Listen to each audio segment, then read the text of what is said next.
tere, mina olen Piret. Igapäevaselt ma töötan koolis huvijuhina. Ja mis ma siit teadmiste pajalt siis täna endaga kaasa võtan? Nimelt seda, et õppimine on üks tore asi.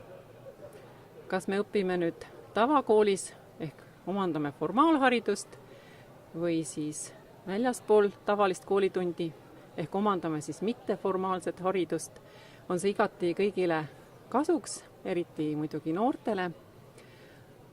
Aga siit tänastest loengutest on mul meelde jäänud see, et see mitteformaalne on isegi vahel tähtsam kui see formaalharidus. Et see mitteformaalne haridus on see, mis valmistab siis noori ette eluks ja ka tööturule sisenemiseks, sest mitteformaalne haridus annab väga palju sotsiaalseid oskuseid.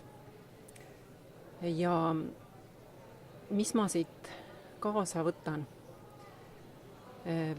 Ma võtan kaasa selle, et õppida ei ole kunagi hilja. Et läbi selle tänase koolituse sain mina targemaks, saan oma õpilastele edasi anda ja samuti, et õppida saab igal ajal, igas kohas ja et õppimisel on omad etapid ja faasid.